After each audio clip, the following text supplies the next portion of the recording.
नमस्कार।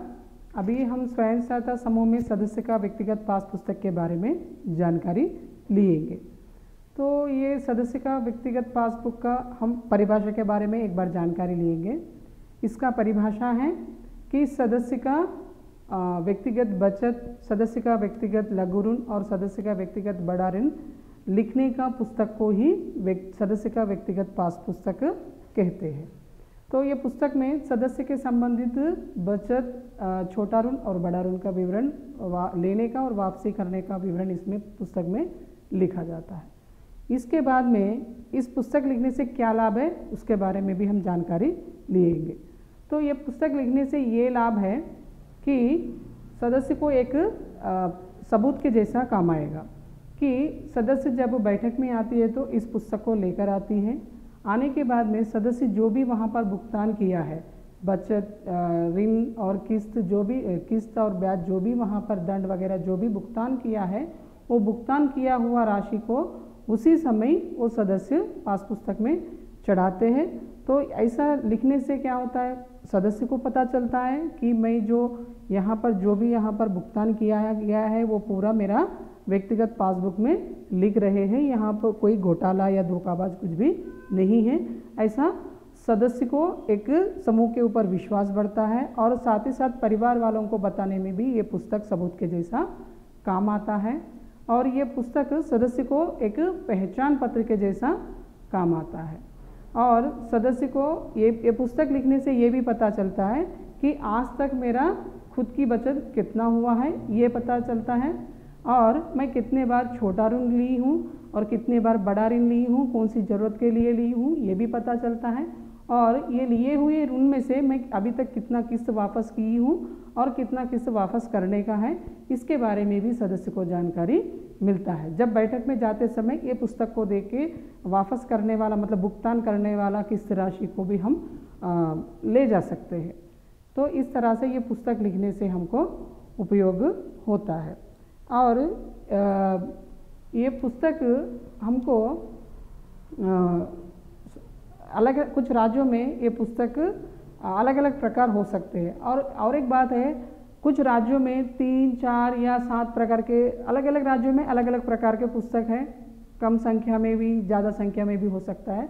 लेकिन कौन से पुस्तक कितने भी रहने दीजिए, लेकिन ये पुस्तक तो ज़रूर रहना ही रहना है, क्योंकि सदस्य को इस तरह की लाभ ये पुस्तक से मिलता है। तो इसीलिए ये पुस्तक कंपलसरी रहने वाला पुस्तक है, महत्वपूर्ण पुस्तक है।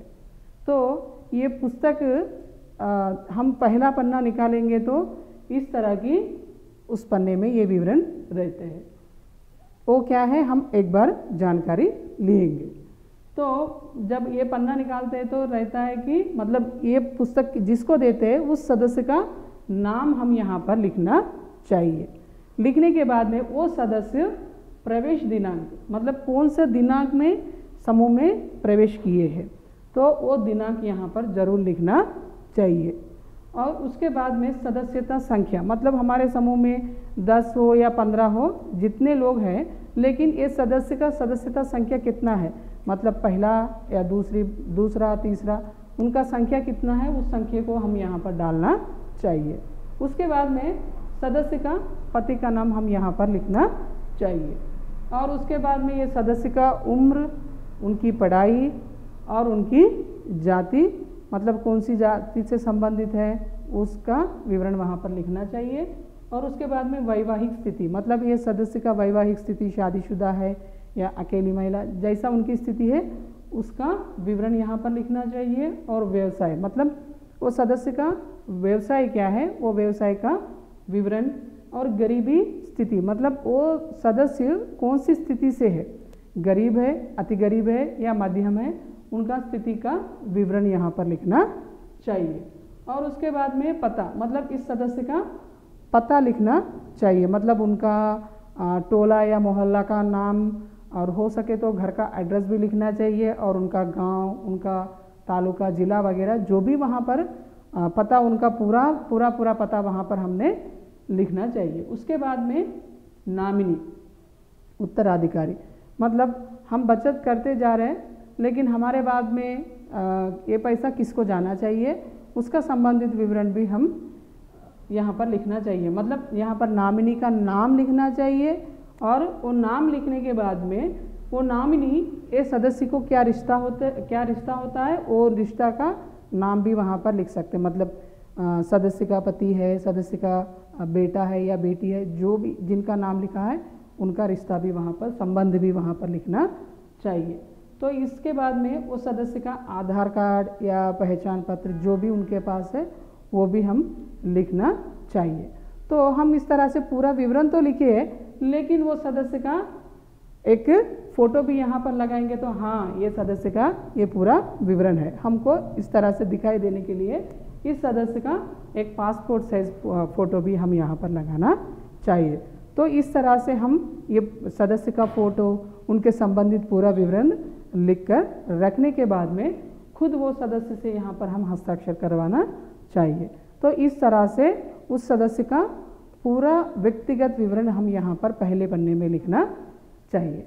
वो लिखने के बाद में मतलब दूसरे पन्ने में आप हमारे समूह के नियम के बारे में लिख सकते हैं। ये सभी मतलब जैसा वहाँ के पुस्तक में उस तरह से उसका संबंधित विवरण लिखना चाहिए। लिखने के बाद में अभी दूसरे पन्ने में हम देखा गया तो इस पुस्तक में 3 भागों में रहता है। एक भाग है, पहला भाग है हमारा बचत के संबंधित विवरण, और दूसरा भाग है लघु ऋण संबंधित विवरण, और तीसरा भाग है बड़ा ऋण संबंधित विवरण। तो इस तरह से इस पुस्तक 3 भागों में रहता है। ये 3 भागों में रहता है तो हम पहला भाग के बारे में जानकारी लेंगे। ठीक है, पहले का है बचत का संबंधित विवरण। तो इसमें ऐसा रहता है दिनांक, इस बैठक का बचत, कुल बचत, दंड, प्रतिनिधि का हस्ताक्षर। तो इसको किस तरह से लिखना चाहिए थोड़ा सा हम प्रैक्टिकल रूप में करके देखेंगे। तो उदाहरण के लिए 1/4/2019 में इस सदस्य ने साप्ताहिक बचत है उनका, तो उन्होंने 10 रुपये साप्ताहिक बचत दिया है। तो ये पहला बैठक है तो उनका कुल बचत भी 10 रुपये ही आएगा। दंड के जगह डैश और वहाँ पर जो है उनका हस्ताक्षर हम मतलब जो उस बैठक का जो अध्यक्ष है वो अध्यक्ष दीदी का हस्ताक्षर वहाँ पर करना चाहिए। और दूसरी बैठक 7/4/2019 इस बैठक में भी उन्होंने साप्ताहिक बचत 10 रुपया दिया है। तो पिछली बैठक का 10 रुपये और इस बैठक का 10 रुपये कुल मिला के यहाँ पर हम 20 रुपये लिखना चाहिए। दंड कुछ भी नहीं है। हम इस तरह से उस प्रतिनिधि का हस्ताक्षर लेना चाहिए। इस तरह से प्रत्येक बैठक का बचत हम दिनांक डाल के लिखना चाहिए। उदाहरण के लिए समझिए तीसरी सप्ताह वो सदस्य उपस्थिति नहीं हुई है, तो जब उन्होंने बचत भी नहीं लाया तो इसीलिए हम वो पुस्तक को तो नहीं लिख सकते। जब वो सदस्य चौथा बैठक में जब आई है तो हम क्या करेंगे, वो चौथा बैठक का दिनांक डालेंगे। हम यहाँ पर डालेंगे 21/4/2019 और वो दिया हुआ बचत मतलब एक बैठक में मतलब पिछली बैठक में वो नहीं आए हैं तो उसका कारण उन्होंने क्या किया है, पिछली बैठक का 10 रुपये, इस बैठक का 10 रुपया, 20 रुपया उन्होंने इस बैठक में जमा किया है। तो अभी हम क्या करेंगे, 10 मतलब पहले का 10, बाद का 10 और 2 बैठकों का मिला के 20, कुल 40 रुपये।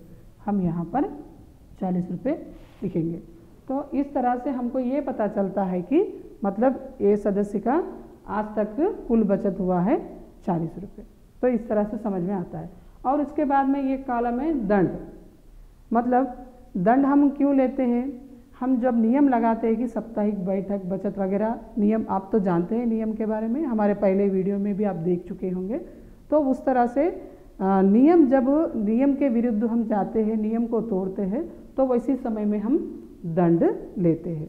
वो दंड मतलब जैसा वो सदस्यों ने निर्णय किया है उसके अनुसार उन्होंने दंड लिया है, तो उसके हिसाब से दंड वसूल करते हैं तो लिखना चाहिए। उदाहरण के लिए 5 रुपये लिखना चाहिए, दंड को लिखना चाहिए। लिखने के बाद में उस प्रतिनिधि के साथ हम हस्ताक्षर करवाना चाहिए।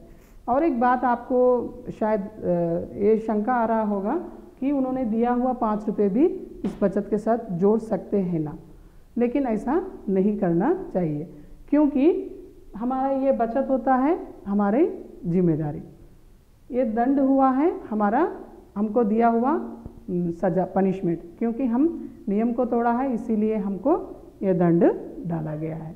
तो इसीलिए ये दंड को बचत के साथ कभी भी नहीं जोड़ना चाहिए। ये मतलब अगर हम सदस्य समूह से निकल जाते हैं तो हम कितना बचत किया है वो बचत को हमको वापस दिया जाता है, लेकिन हम जो दंड देते हैं ब्याज वगैरह ऐसा देते हैं उसको हमको तो वापस नहीं आएगा। मतलब ये हमारा जिम्मेदारी बनता है, ये हमारा समूह के लिए आय बनता है। तो ये समूह के पैसे के साथ जोड़ा जाता है लेकिन हमारे बचत के साथ नहीं जोड़ना चाहिए, इसीलिए इस दंड को इस बचत के साथ कभी भी जोड़ना नहीं चाहिए। तो इस तरह से हम हमारा ये बचत को इस तरह से हम लिखना चाहिए। तो बचत तो ज़रूरी है, बचत पुस्तक इस तरह से लिखना ज़रूरी है, क्योंकि समझिए उदाहरण के लिए कभी किसी हाल में हमारे समूह के पुस्तक भी अगर वो चले भी गए तो ये पुस्तक तो सदस्य के पास रहता है।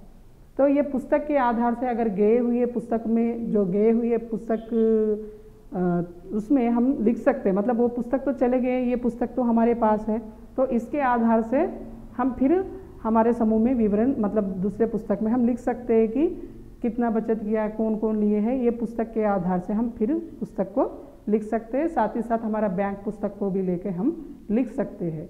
और ऑडिट के समय में भी हमारा व्यक्तिगत पास पुस्तक बहुत ज़रूरत पड़ता है, काम आता है, ऑडिट करने में सहायता भी होता है। तो इसीलिए इस पुस्तक को ज़रूर लिखना चाहिए।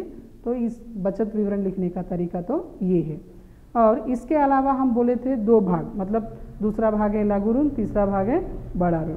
तो वो लघु ऋण और बड़ा ऋण लिखने का तरीका हमारे जो पिछले वीडियो में देखे होंगे शायद, अगर नहीं देखे तो देखिए कि लघु ऋण का प्रपत्र और बड़ा ऋण का प्रपत्र जिस तरह से उसमें लिखा गया है सेम टू सेम उसी तरह यहाँ ये व्यक्तिगत पास पुस्तक में भी लघु ऋण और बड़ा ऋण के बारे में लिखना चाहिए। तो ये पुस्तक को तो ज़रूर लिखना चाहिए, ये बहुत महत्वपूर्ण पुस्तक है। तो हम आशा करते हैं कि शायद हम आपको समझ में आया है। तो इसी के साथ इसको हम ख़त्म करते हैं। धन्यवाद।